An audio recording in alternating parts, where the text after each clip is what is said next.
Hello, leader. Welcome back to the Fierce Factor podcast. It's your host, Kaylee Lindholm, and you are tuning into episode number 160.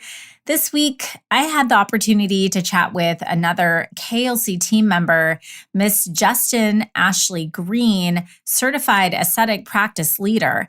Justyn is a former client turned colleague, and she currently serves as a strategic growth advisor and director of practice management for us over here at KLC.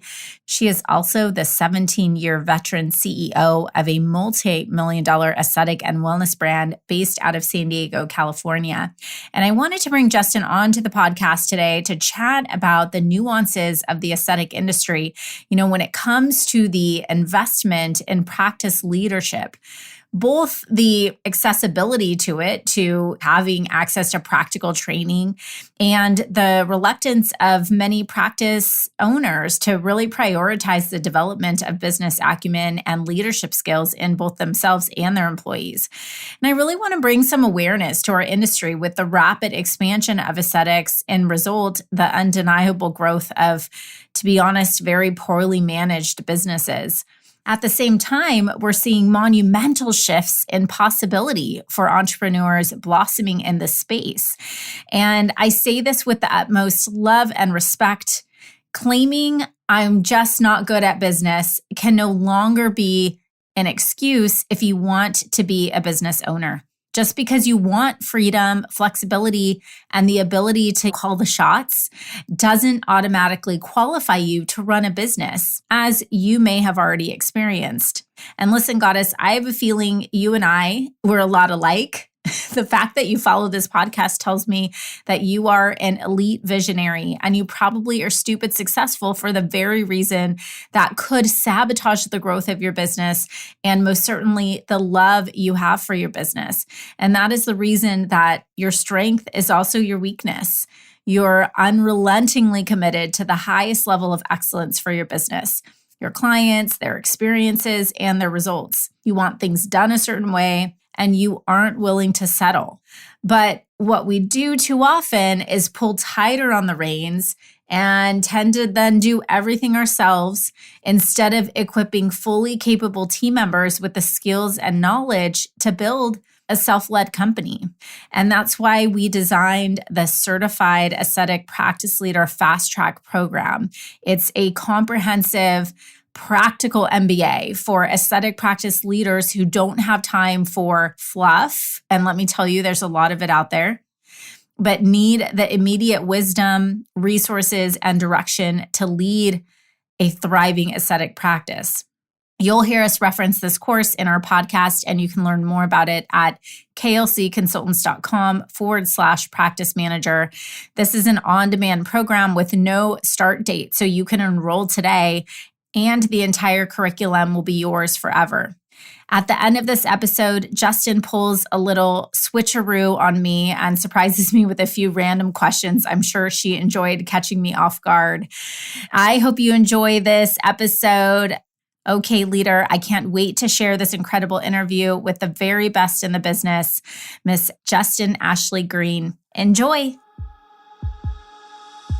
Hi there, welcome to the Fierce Factor podcast. I'm your host, Kaylee Lindholm. And I think it's time for us women to shift the conversation in business and step into our feminine leadership to do the most iconic work the aesthetic industry has ever seen. Each week, I'll be bringing a powerful dose of strategy, sarcasm, solutions, and sass that will rev up your creativity and ignite your brilliance as you link arms with me along our shared path of personal and professional growth in 20 minutes or less. Let's go. Thanks so much for joining me today for this wonderful interview. Somebody I have been waiting to have on the podcast, not only a client, a friend, a colleague, but also an inspiration and someone I get to learn from every single day. The beautiful Miss Justyn Green. Thank you so much for joining us today. Thank you for having me. I've been so excited to be on here with you and kind of one of my bucket list opportunities. So I'm really happy to be here. I feel like we talk about this, talking of what we're going to talk about on the podcast all the time. We finally just made the time on our schedule to make it happen. So first I want to kind of chat a little bit about our experience together, the history of how we met. I think it'll be important to set the stage in terms of how we came to be colleagues in KLC and in this space. So I'm here in San Diego, and I have been managing a medical aesthetic practice called Radiance in San Diego for going on like 17 years. And before that, I had worked in many salons here in San Diego, and my mom owned a hair salon that I grew up in. So I've been kind of in this industry for a really long time in some avenue or another. And all through my experience in different salons and within Radiance, I've just kind of naturally ended up in this space of kind of managing the business to some degree.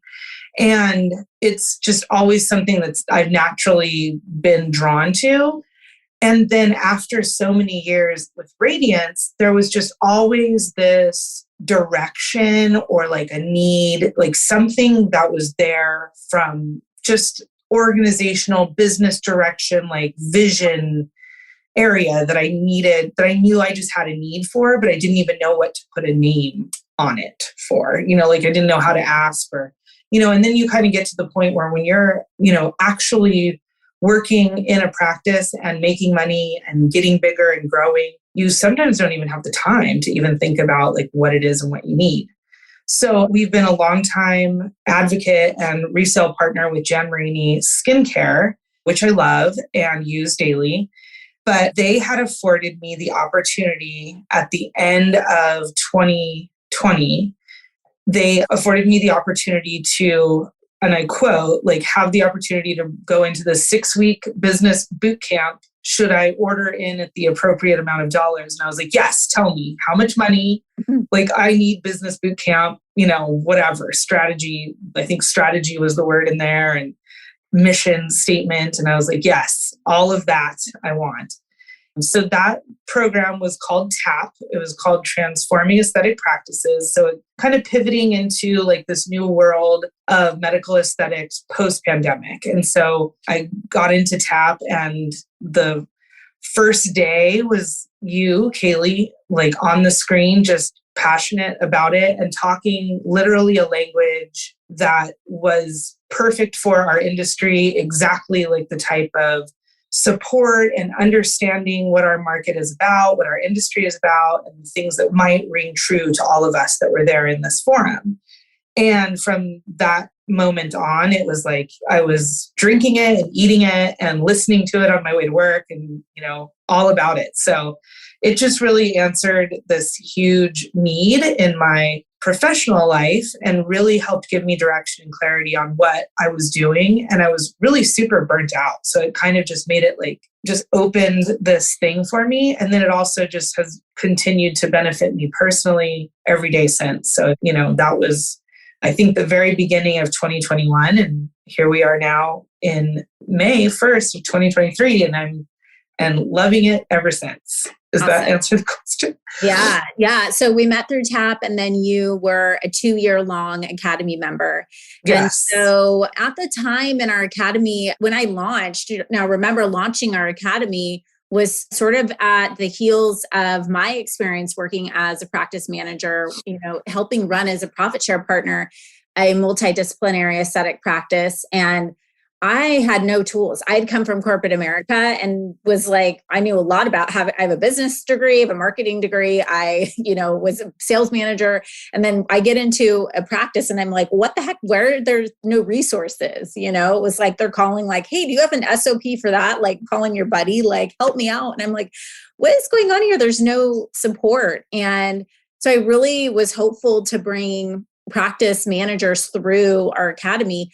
And to be honest with you, that sort of exposed a whole nother gap in the fact that most business owners were not in our space, and we're here to change this, but we're not really seeing the value of training their practice manager up to the next level, and I think part of it's just not knowing really the value, like behind what am I going to get out of it, being afraid to invest in people. I don't know. But Kim, your owner, was like, 100%. She's sort of hands off and you really run the business. You're the CEO of the business. So here you are for 2 years in an academy as the single practice manager. There were a couple that came in, but with a bunch of business owners.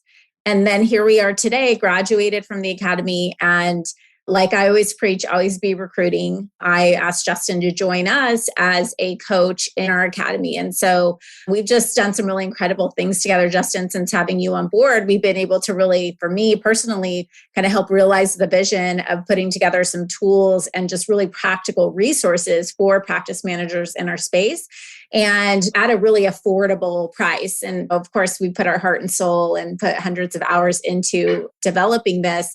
But what's so fascinating to me is that as we've been building this program, just realizing the gaps there are as it relates to business support in aesthetic practices.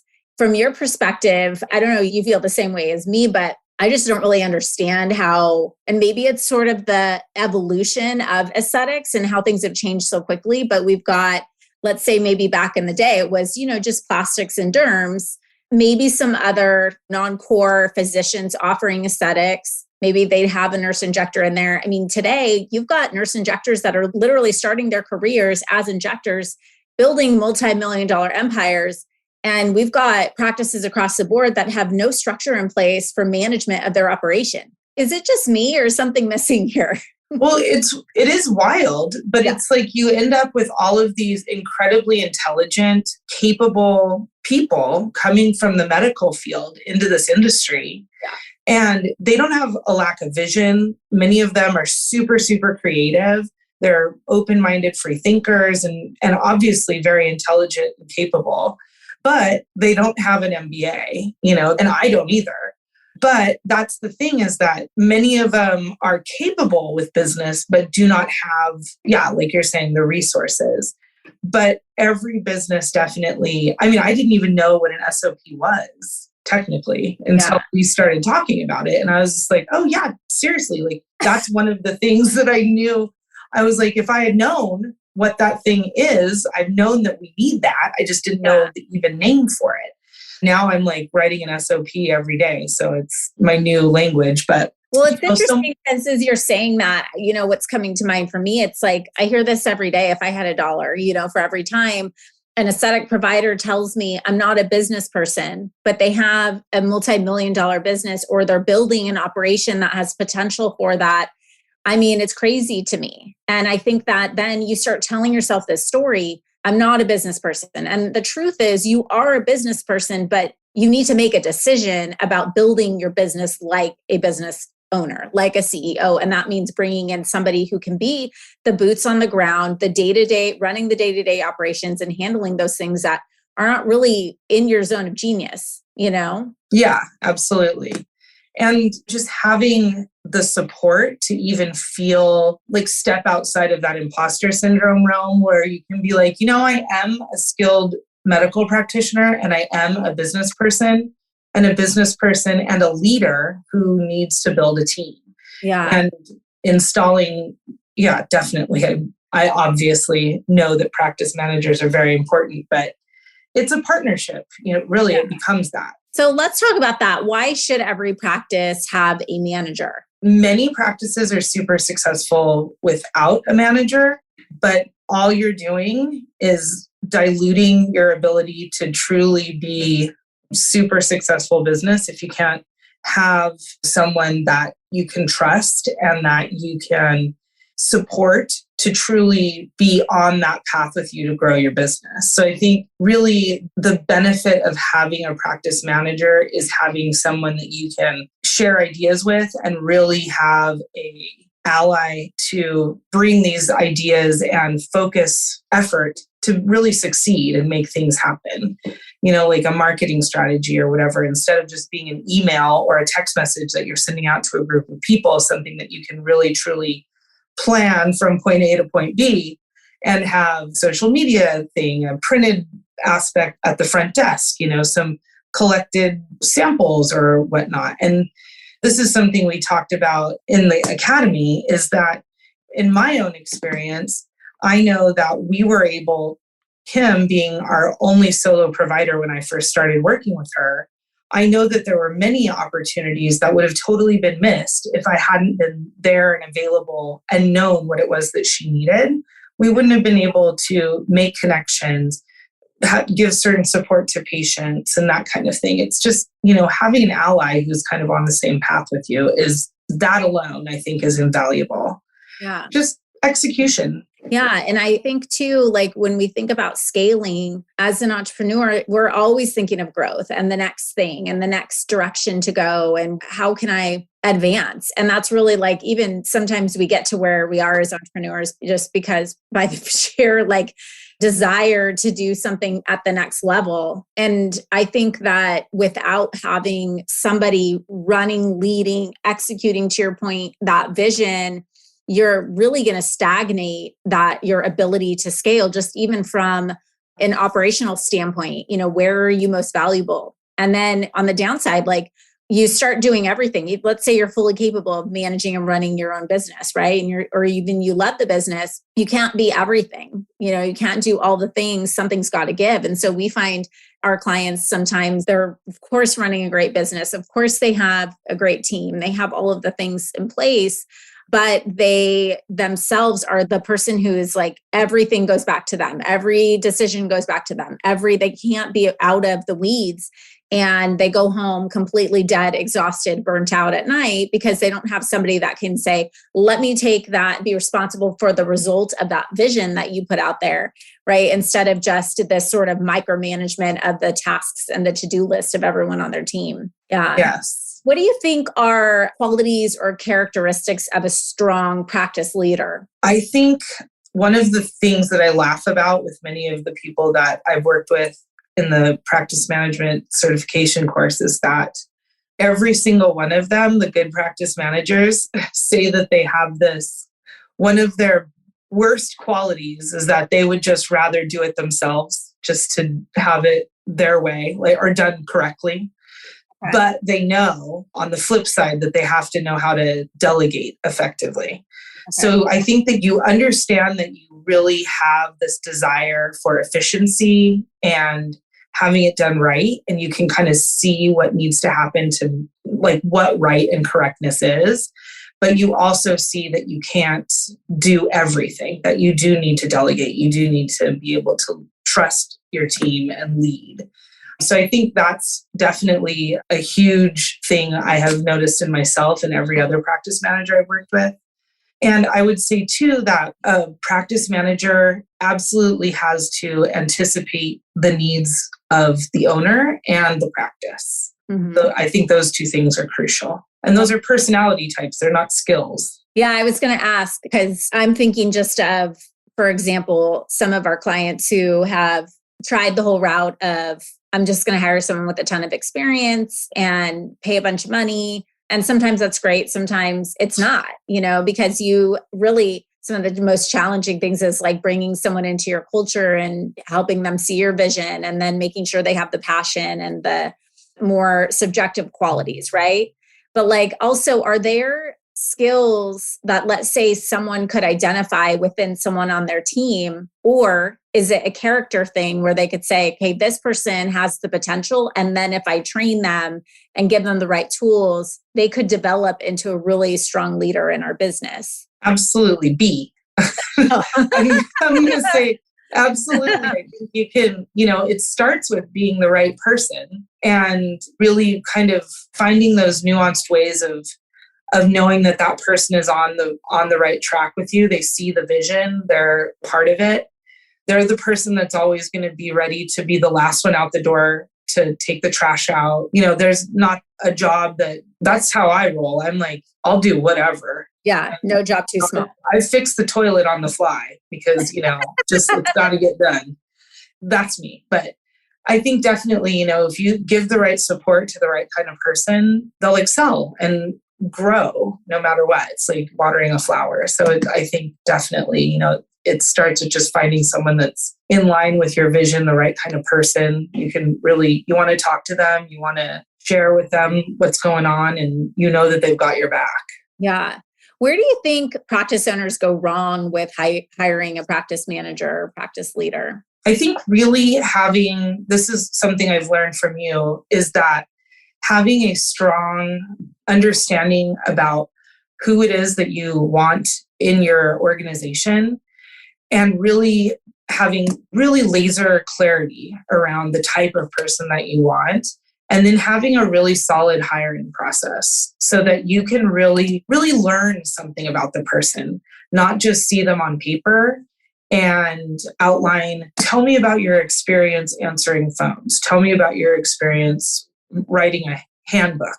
Like, experience is great and it ticks a lot of boxes, but it's not going to be the right person for your team unless you can really spend the time to like suss out what that person is about, who they are, really. Yeah. So I think that's key. And part of that interview process is slowing down and not talking so much. You say that word? Just slow it down and listen. Just be a good listener. And the what word? What'd you say? Did you say the S word? The S word. Slow it on down. No, it's so true, because it's about assessing really somebody in alignment with your core values. Because if they're not, it doesn't matter how many handbooks they put together at the end of the day, right? Yeah. If they get along with the team. And I think that's why we've seen so much success training up managers from the standpoint of they have already showing evidence of being a great employee in one role and an aptitude and a desire to learn and grow and be challenged. I think those are two like incredible things. Like I always say, like, I love passion and energy and somebody who's just like, I don't know all the answers, but I know I will find them, you know? Mm-hmm. And I feel like we've had so many clients, and really that was much of the impetus of the evolution and idea behind this practice manager fast track that we built, was just that I have good people, but like, I don't even know where to begin. Just like you were saying where you were, like, I knew I needed something. I knew we needed more. I knew that there was something for me and that the business needed to get in better shape, essentially, and get polished up. And I didn't really know how to do that. And I think that that's where we can come in and really help with that, you know, where somebody's like, you have already good people, you know? Yeah, absolutely. And when you were talking about like just someone who's in line with your organization and spotting these abilities within somebody who may already be a part of your team, I was thinking of a couple people, but I was thinking about one of our clients who, you know, she's managing a 50 plus team of employees, which I'm like, wow. Right. And her mother is the lead medical provider in their practice. And just how obviously, you know, there's this thing of like, oh, well, you know, maybe you were gifted this position, but then you really start to like realize like, no, this person is perfectly in line with the ethics of the family and this family built business, and just so effortlessly a part of like being with the team, leading a team, and a really like apt, well-working, well-oiled machine that's really caring for people and caring not only for their patients, but for each other. And it's just really powerful when you find that alignment and really find the right people, whether it's your daughter or someone that's been working with you for 6 months or a year. You find just really amazing, great people within your own organization, or really can like be focused enough to find them outside of your practice. It's a pretty amazing experience. Yeah. What do some of as you're coaching practice managers, what are some of the biggest challenges that they bring to you in terms of their lack of ability or the thing that's missing from helping them do their job most effectively? I think a lot of them, because we're all wearing a lot of hats, and everyone in our industry, I think, suffers from this myth of busyness being the definition of working hard. Mm-hmm. And so as practice managers, we end up kind of stepping in, having our hands in all the pots and working really hard, and operating under this notion that, you know, asking for help is not always okay. And I think that not wanting to bother anybody. Yeah, you know, you just want to put your head down and keep working. And that's why, you know, many of the people that we get to work with in the practice management group is that they're ready. All of them are ready and willing and so open to all the support that's being afforded to them from the owners of their organizations, that a lot of times it's just the support of being heard and being, having the owner understand that they can benefit from some real strategic resources. And many of them, I think, really love the aspects of our program that's about systematizing the practice and then also really mapping and understanding like our patient journey. Mm-hmm. And those things are just super crucial to the overall well-being of the practice, the staff, and then also our clients who we all really care about. It's so interesting because I think about how quickly and easily an owner, let's say, would hire another provider to treat patients and then invest in them and their clinical ability and invest in their knowledge and new courses and new certifications and cadaver training and and develop them. But then it's like the practice managers like just sitting there brains rotting away. Drowning. Yeah. They're drowning. They're buried in like, just pay that bill, right? Like, why is that? Like, why is it that owners are so quick to invest in? Is it because it's like direct revenue producer versus not? Why do they stagnate on investing in their managers? Or is it just that there hasn't been a resource for them? I don't know. And I'm being general for sure. No, I think you're right. I think that a lot of it, and I mean, even for myself, I make 90% of the decisions for the business side of the practice every day. Yeah. And I was hesitant to put money into my own basket, to put resources towards my position within the business. So I get it. And it does, I think, really honestly, like when I evaluate myself, it comes down to you want to put the money towards the person that's generating the most amount of income. And even like estheticians find themselves suffering within some of our practices. But that's changing for them as well because estheticians are an invaluable piece to a medical aesthetic practice. And practice managers are as well. Practice managers not only support the owners, but they also support the staff and really effortlessly marry the staff with all of the assets that come from outside of the office, like trainings and liaison with like your reps and things like that, people that can really help to afford a lot of resources and support, especially for training and education. So yeah, I think that kind of support is, I think as our industry is evolving, which it's kind of gone light years, just even in the past 5 years, we're really seeing that more and more resources are being allocated and built for all the different facets of the medical aesthetic practice, like a med spa. Yeah, it was interesting. Someone actually in our chat program said that I asked the question, what's one of the biggest shifts that you've seen in our industry since you started your business? And someone said, there's a lot more emphasis on business than there is clinical, which, look, it's your perspective. So I'm not sure where that came from, but I thought that was such an interesting and nuanced answer, because we are running businesses, Yeah, it is. And I think because it's the marriage of medical and aesthetics at the same time. And it was always like a plastic surgeon that kind of was able to straddle the fence between a medical situation and an aesthetic situation. But now it's like definitely changing. Like you were saying, like people I meet young women who are finishing college all the time in our practice who are like, this is the business. I'm going to become an RN or an NP to come into this business. Right. This is literally what their focus is.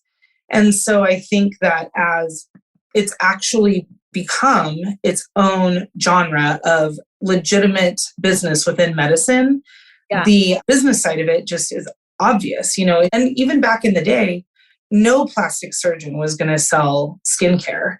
They weren't going to sell anything. They were selling boob jobs that were recommended from one lady to another or whatnot. So it's definitely changed. The whole industry is changing. It's a business. We have to own it and run it and think about it like a business. Yeah. And something that's come up for me too, just like as I have thought through and really tried to be an answer and bring a solution to these sort of gaps, is that there's also a misunderstanding around what a practice manager should be doing and also the different labels and different roles, right? So there's practice manager, office manager, practice administrator, front desk manager, back office, director of operations. There's all these different sort of titles, which it's interesting because we talk about is we're helping our providers develop comp plans for specific roles. Like the minor difference between coordinator, manager, director, right, is like another zero on, the paycheck.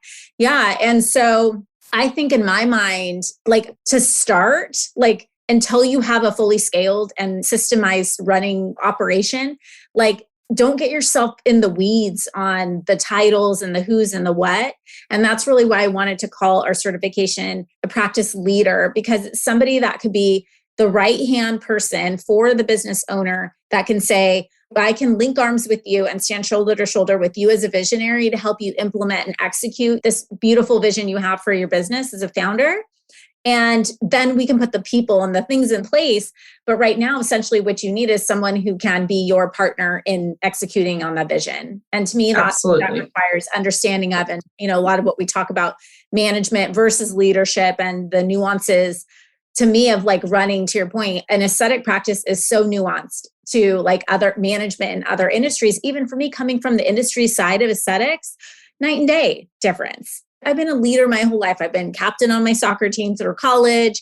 I was a manager and went up the ranks in every role I had. And then I became a practice managing director. That's another one.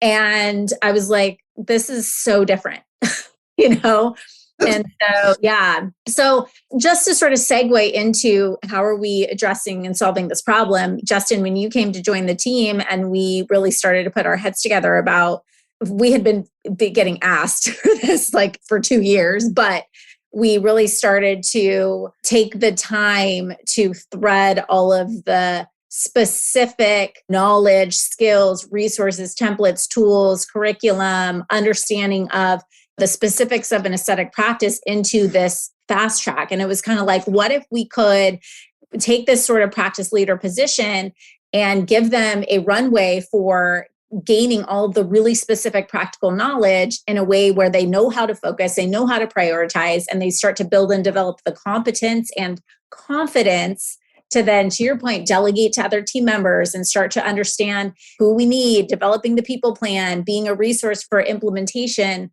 That was sort of the idea behind this now certified aesthetic practice leader fast track. So I want you to talk about this because this has really been your baby and something that you've brought so much life to and are managing really the relationships with the practice managers that are going through these programs as well.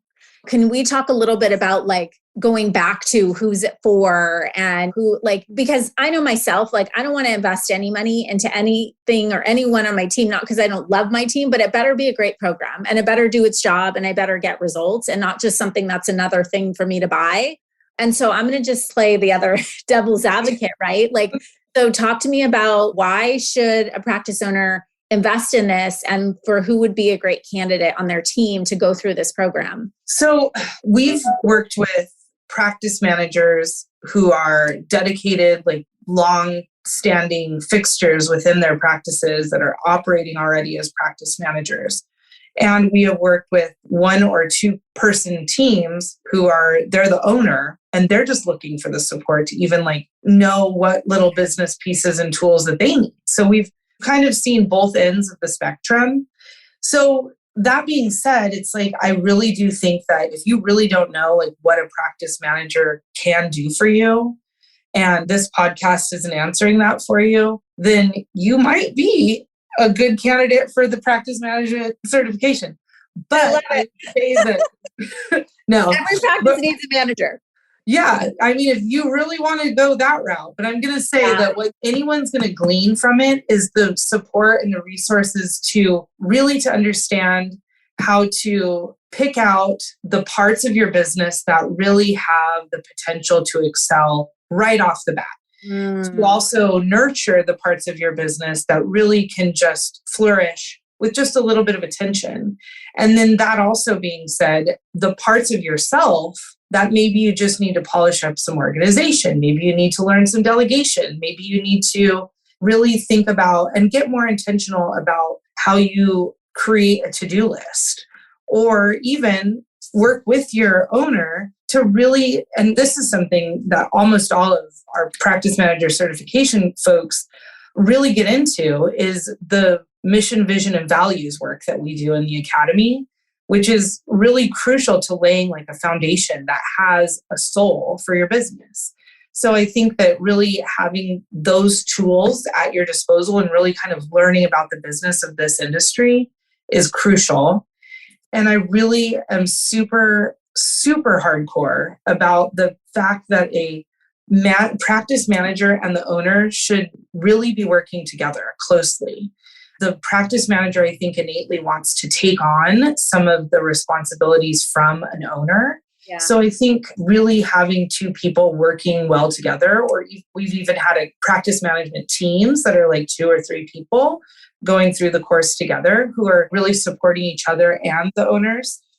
So I think that really there's just so many resources that we've put together that myself as a practice manager, because whenever I started in the academy, what I was ultimately craving, and I realized this through the work that we've done, is that what I really wanted to do was link arms with Kim, the owner, and be like, look, now you're like excited about business like I am, but it's not her hat, she doesn't enjoy it. She enjoys working with patients. She enjoys artistry. And I enjoy the business stuff. Yeah. So that's kind of the part that helped me really think about, and us too, when we were talking, these are the really important skills and focuses that practice managers need, is systematizing the vision and all of that stuff. Yeah. Well, it's like this, right? Like there's getting knowledge, but what we have found, and the reason why we run our programs the way we do, is that it's usually one little thing, it's one decision, it's one belief, it's one PTSD, one habit, one cycle that truly either is holding you back. It's that like wedge or that roadblock, or it's sabotaging your potential for growth because you keep going back to that. And as you're talking, I'm thinking about that, like even the trust and communication, where an owner, and I've been there, like we want to be the best in the world. We have to do it at a certain level of excellence, and bringing someone else in means there's a potential that they may not do it as excellent as I want them to do. And that's a fear. And so you could just say, I could coach someone and say, just get rid of that fear, right? Or just sit with it. And really the truth is you have to develop some sort of something to attach to, some sort of system, some sort of level of communication, so that you can begin to establish true trust, and actually that fear will begin to diminish because you know that you guys are in step together. One thing, thinking back to some of the transformations we've seen just through like almost immediately with managers going through this course, is the session on, just managing poor performance as an example, and how you continue to let things slide. And it's like, well, that one employee and does this and this like toxic behavior, that it's so subtle. It's so just like, whatever, we just put her in her own room kind of thing. And when you address it and you start to realize like, no, there's a way that you can actually handle this, address the situation. We're going to coach you step by step on how to.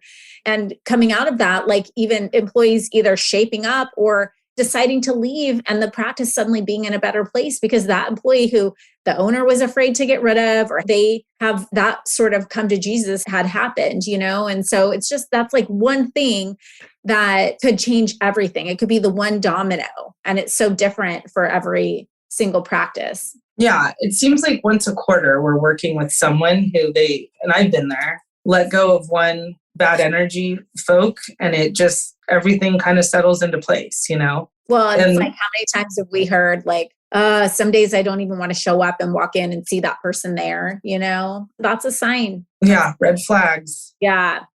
So what for you, I'm curious for you personally, everybody who knows you, like, if you know, hashtag, like, we know Justyn's like love language in business, but I think it'd be fun just to like share with podcast listeners who hopefully will become also clients of ours and have a chance to work with you on the management side. What was the most exciting part for you of designing this program? All of it, I think ultimately, like once I really realized that you got it, you, Kaylee, got it and understood the need, it just made me feel so seen. And then for us to go through together and kind of handpick out the curriculum that really stood out and would really, and I mean, to me, I'm like, all of it, everything, they need to know everything. But it's like, we can't put a whole year's worth of curriculum on a practice manager's plate. But I think really for me, I don't know, how do I pick? But I mean, I really do think that if you really truly find a practice manager that you can trust and you really find this ally, like I've been with Radiance for 17 years, they're not going anywhere. And you're investing in someone to help them excel, be better in your business, invest in their life. That I think really the mission, vision, and values part of the work is really important. And then just having like the clarity around your boundaries and like really forming boundaries. I think that kind of confidence piece of the curriculum is super important. And all of these things go hand in hand. So it's really crucial for just kind of having the mindset shift around like, you're not managing people by critiquing them and criticizing them. You're working with a team of people that you're kind of getting on board to be a part of the bigger vision, to feel successful every day. Everyone wants that. So I think that's kind of like just the mindset shift that goes along with being a little bit more supported as a practice manager and being a little bit more capable and calm in your approach, because you're not sucking from the fire or drinking from the fire hose like we talk about all the time. It's super important. But I love all of it. I thought for sure you were going to say treatment cost analysis tool and oh God, cheating. And see, look at I can't pick one thing. That's the whole thing. It depends on the day. But I think that's important though. That's like an important point that we need to be well-rounded. And like none of that matters. Like if you have a toxic drama filled practice, like no one cares about your cost analysis of your treatments and your profitability of XYZ because your employees are probably stealing from you and you don't even know it. You know what I mean? Like you have to, which another story. Yeah. I'm going off on a tangent. Well, that's the thing is that every week, if you had talked to me 2 weeks ago when I was revamping that tool, like definitely I had cost analysis tool on my mind, on my brain. I was seeing little Excel squares in my sleep.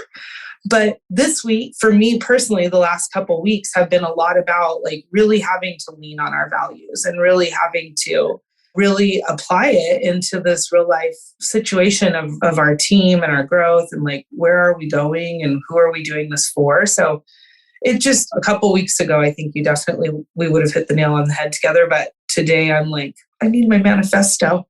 Yeah. And we just finished all that work in the academy too. So that's always impactful. I love that stuff. Yeah. So like going back to, obviously now you're an employee with KLC, but you were a client for many years. And I would love from your perspective now, as even our relationship has evolved and you've changed and grown and evolved so much over the past few years. And it's been exciting to be a part of that transformation. If you could do it all over again, like knowing what you know now, meaning I could go back 17, rewind back to the early young little whippersnapper Justyn, starting to run her practice.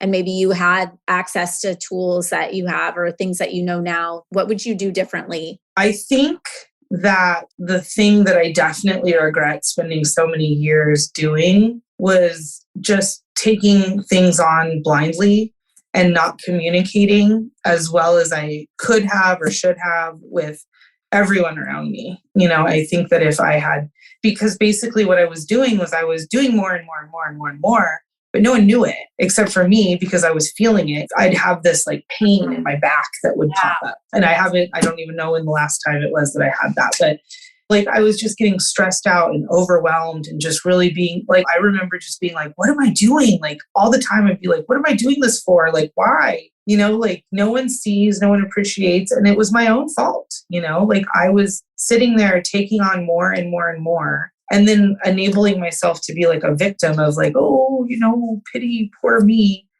So I think that really that's why I'm super adamant to every practice manager that we work with and all the owners that I get to interact with through the academy is like, just really communicate, like lean on people, like let them know what you need, like ask for help, check in with people that are on your team.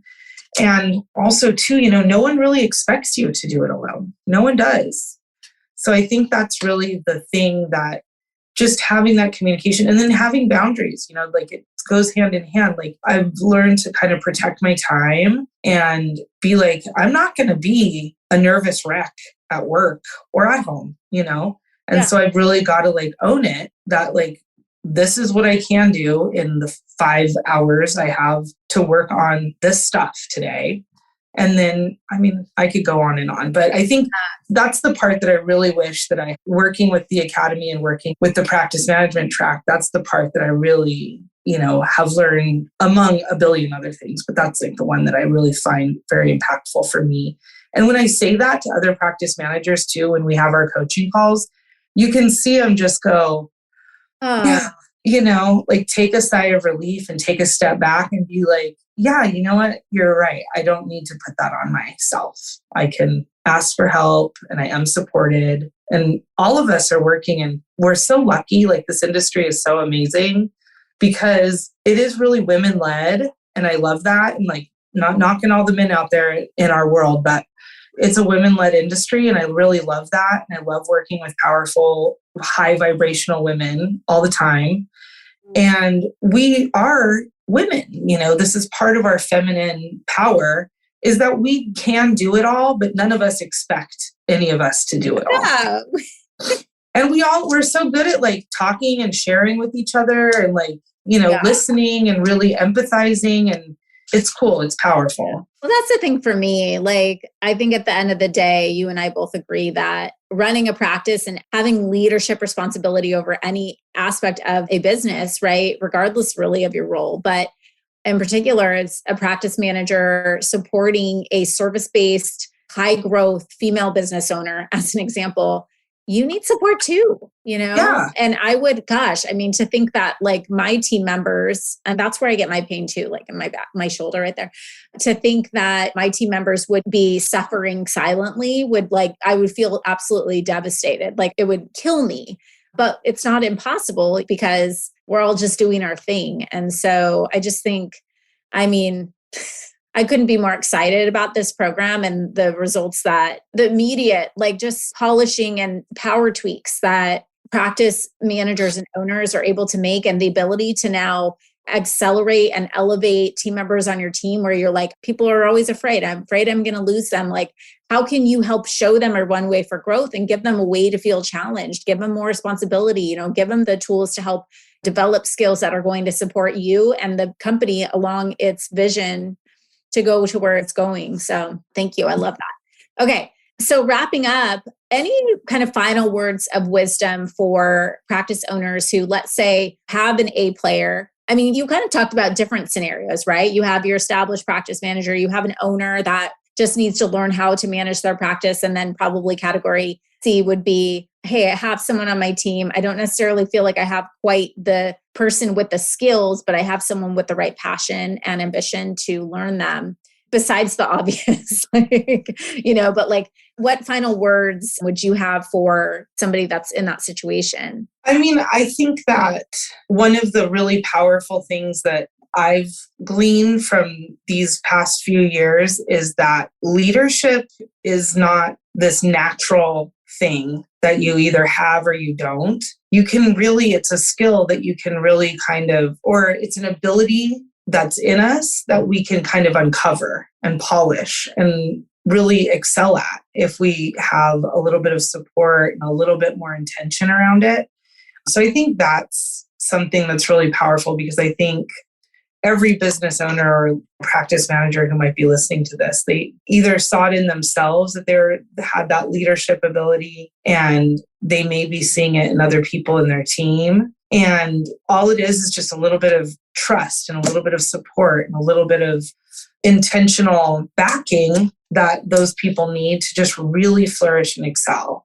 So I think maybe that answers it. Yeah, no, I love that. That's beautiful. I agree. Leadership isn't born with skill. It's something that's learned and practiced. And, you have to, first of all, to show up as a leader for yourself, right? Like for you, as an example, like I'm worthy of making this investment. I'm stepping into making a decision from the mind of a CEO versus somebody that's still scraping and clawing and climbing and trying to get somewhere, right? Coming at it from a mindset of sufficiency and worthiness, and just showing that as an example, right? As an example to your team members. So practice manager or team member, I believe in you and I believe in us enough that this is the investment that we're making. And it's just an untapped ROI, right? Once you learn tools and then you can put those into practice on the daily. And I would say for anybody listening to you guys, listening to this, is that that's really what we've intended, is like, this is not go back to school. This is practical,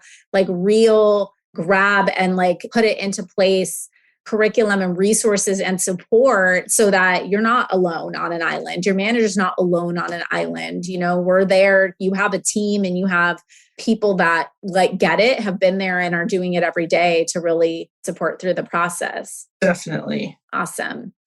All right. Well, this has been such an amazing conversation, Justyn. I want to just thank you for your contribution, obviously, to this fast track, which I'm so excited to finally record a podcast about, but also for everybody to meet you. And anybody who does come through this program will get a chance to have access to Justyn and get to know her and pick her brilliant brain, 17 years of practice management experience and 2 years in our academy, and then now coaching high growth female owners and managers in our space. There's just not anyone better in the business. So I could be more honored to have you as a team member to learn from and lean on every single day. So thank you for that. It's my extreme honor to be a part of KLC and like have the opportunity to work with you guys and all of the really gifted women that we have in the academy. It's amazing. But I have a question for you, because one of the things that I really love about you is that you never squirm or shy away from being put on the spot. So I have some questions for you. Oh, wow. Okay.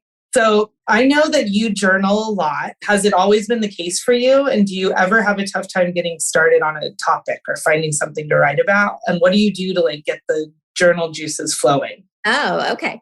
No, I have not always journaled. I did, like when I was younger, I had a diary with a little lock on it. So maybe you could consider that. But I learned actually the same as Jessica Christie talks about this too. It's right here, I have a ton of journals, but it's the Start Today journal from the Hollis Company, Rachel Hollis created. Cool. And so I use that as like a gratitude. Like today I'm grateful for 5 things. Sometimes it's just I'm alive. Nice. The air is not too cold. And then 10 dreams I made happen. And I write those as if they're really future goals that I've accomplished. So I'm basically training my brain to believe that I already have accomplished. So I would have like, I am a highly paid public speaker. One of them is I laugh every single day. I'm just reading a few of these. I wrote a best-selling book. I have an exquisite home. They're just things like depending on the day. And the other thing I would say about journaling is I think a lot of people shy away from journaling because they judge their thoughts that they're thinking, judging themselves based on the thoughts that they're having. And one thing I would say is if you give yourself the space to like, this is my private, like just me, no judgment, write whatever. It might just be blibbity blabberish and make no sense. That's okay. I'm going to let myself do that. And it's honestly just to get the thoughts dumped out of your mind and see what's going on in there, but you have no judgment about it. I think then that journaling becomes a lot easier and less painful as like a human to look at like, why did I write that? And more of like, it becomes like a nice place to go. And then you feel like you want to take the time to do it. So awesome. Yeah. Love that. How do you think journaling relates to business? Business starts in your head. So I always tell you guys, like you're always working on 2 businesses, right? The business that you're in every day and you're operating today's business, and you're building the business for the future. So whether you're actually doing the work on building the business for the future or not, you are. So in my mind, I think of the creative, like I transfer my creative ideas and the vision for where I'm taking my business onto paper through my journaling. So it's the writing the vision, even if it's just a matter of like, I'll literally write out like my people, like an org chart, like I'll circle, I visualize, I draw images of like meat stick figures or whatever. Like to me, business is just an art and our mind is the canvas and our journal is like the pen stroke of the paint or whatever, something like that. Nice. Okay. So I'm not as eloquent as you, but have always admired your ability to convey your ideas with passion and insight. Do you have any tips or tricks to share around speaking to your team or speaking in public or forums like this one? I'm asking for a friend. First of all, you are absolutely as eloquent as me, and very often way more eloquent. So let's start with that. I think eloquence comes from feeling very convicted and passionate about what you have to say. If it's in your heart, I think a lot of times people stumble because they're trying to be an expert at something they don't actually feel that they are the expert at. And so they get imposter syndrome and then start to freak out and have fear. Speaking and communication in general, it's a matter of practice and doing it. The more you do something, the better you get at it. And you have to be willing to fail and be bad at it and look like crap and talk like crap for a while. And then you learn you basically get feedback, positive feedback about what works and what doesn't work. And you also learn your audience better. So speaking to a specific person with a pain point you understand. And I also think the final thing I would say is nobody really cares how smart you are or what you have to say, period. They care about themselves. Yeah, totally. They really don't. And they may not remember the words you say, but they'll always remember the way that you made them feel. And that's why I think, storytelling, connecting with somebody as a human being first, that's the first and foremost thing. And then the knowledge and the things that you say are really secondary. Awesome. Okay. What book or podcast are you into right now? Oh my gosh. Well, I'm always into my same podcasts, Ed Milet, Kelly Roach, Chris Plackey, Eleanor Beaton. What else? Jessica Christie's podcast, Beauty Culture. Dr. Lori Gerber has a really great podcast. Well, who else? I have all my list of podcasts. And then books, I just ordered. It arrived today. I'm just getting ready to start. It's called The Messy Middle. And it's about being in complete chaos in the eye of the storm and working your way out of it, which we regularly find ourselves in. So that is my book of the week. But, I read a lot of books. So I've got a lot of favorites. Yeah. I know. It's always different. That's what I like about you. Always getting better. Yeah. I had other ones, but you kind of already touched on all of the stuff. As you always do. You always beat me to the punch. But it's really been great pleasure to be with you today and have a little bit of your time. And I love talking about the practice management track that we've put together. And I'm really proud of it. And I'm really excited to continue representing it with you guys. And it's just such a thrilling opportunity. Well, thank you, Justyn. Thank you for the surprise questions. I'm glad I had slated answers for those. All right. Well, thank you all for tuning in. And thanks, Justyn. I will talk with you soon. Appreciate you. Appreciate you. Take care. Wait, before you go, if you're vibing with this conversation and want to join me on my mission to help 1,000 inspiring and intentional women cross the next $1 million milestone in their business this year, or maybe you want to become one of them, head over to Facebook and join our free community, the Fierce Factor Society. Over there, we are taking this conversation to an elevated level.